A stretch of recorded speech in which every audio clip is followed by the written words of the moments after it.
So I found this recipe on lowcarbyum.com, where I get most of my low carb recipes, and it starts out with 4 eggs. We need those out of the shell though, so there we go.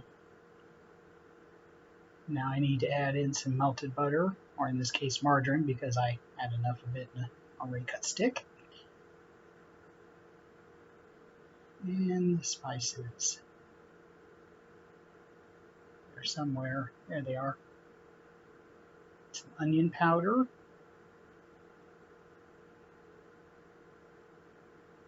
And quite a bit of garlic powder. And what I thought was too much salt. Why does everything want to stick to these little bowls? I live in a freaking desert with no humidity and it wants to stick to the bowls. And I just need to whisk these together. Break up these yolks first. And all the onion and garlic powder wanted to clump together.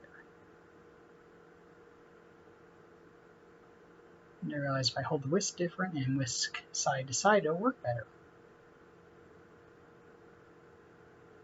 Yep, whisking side to side actually works better than stirring it because it makes more turbulence.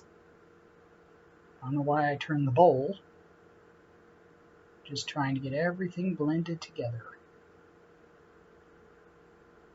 Come on, screw down the side a little. That looks good to me. Now I need the coconut flour. This is a new brand, so it's going to be interesting to see how it works.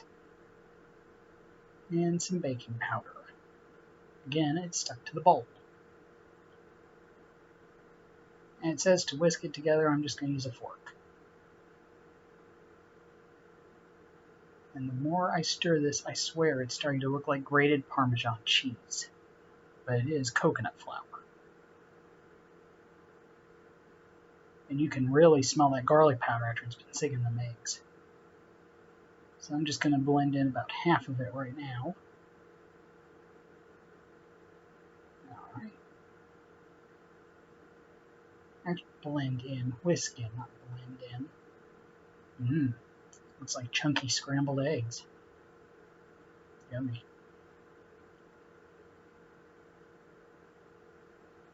Okay, now the last of it.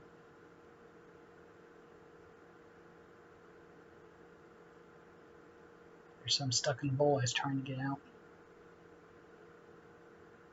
And whisk that together, and kind of surprised how quick that coconut flour absorbed all that liquid. Comes out of the whisk easy though. Of course I did use the bigger whisk I've got.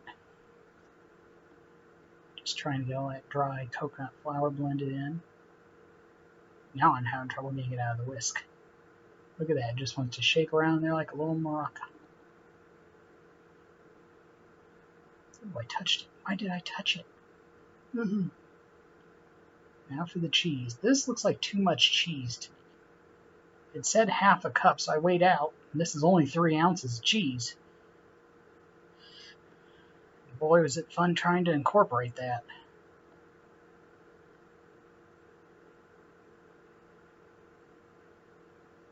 It's like trying to fold Play-Doh over hair.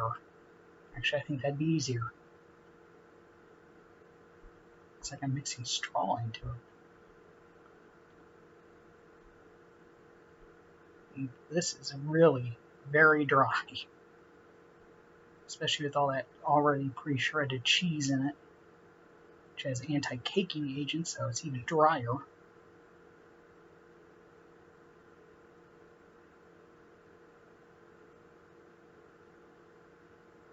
I'm just trying to see if I'm going to add a little milk to this because I thought it looked too dry.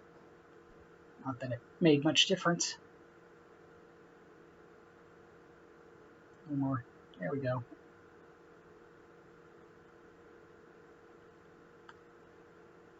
And I really couldn't even tell I had done anything to it.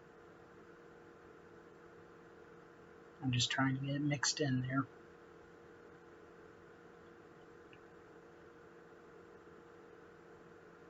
Just mix it up. Just keep mixing. Maybe the problem will go away if I just keep mixing. Just keep telling yourself this works. It's working. Yep. Okay.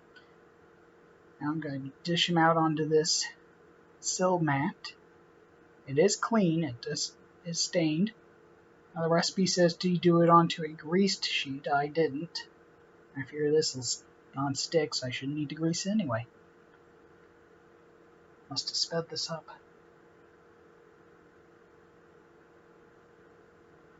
And here's my first mistake.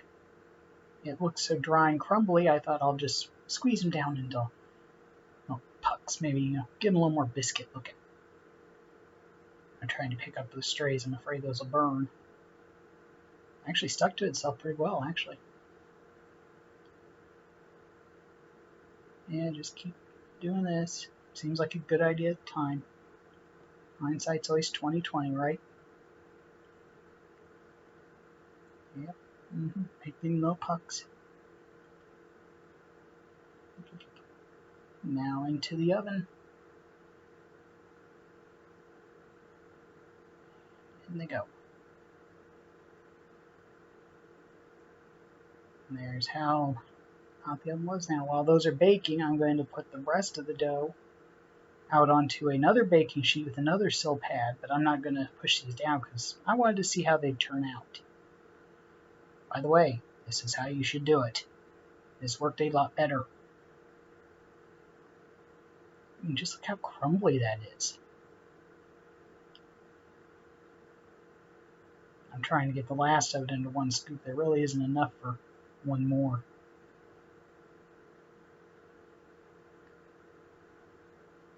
Yep.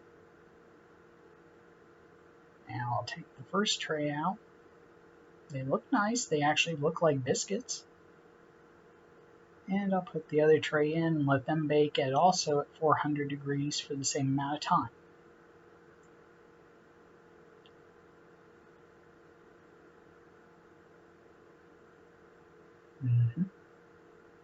Let's take those out. I had transferred the other ones to a cooling rack. I really thought those would just turn into little blobs. They wouldn't hold together. So here they are. One of each. Let's try the ones I didn't push down first. And they flake apart just like a biscuit. In fact, I was surprised they actually almost taste like a biscuit too. Yeah. Pretty nice. The cheese just kind of disappeared into them. I don't know where it went, but it's actually flaky. It flakes apart there, and you don't really taste the coconut flour strong. Let's try this little hockey puck.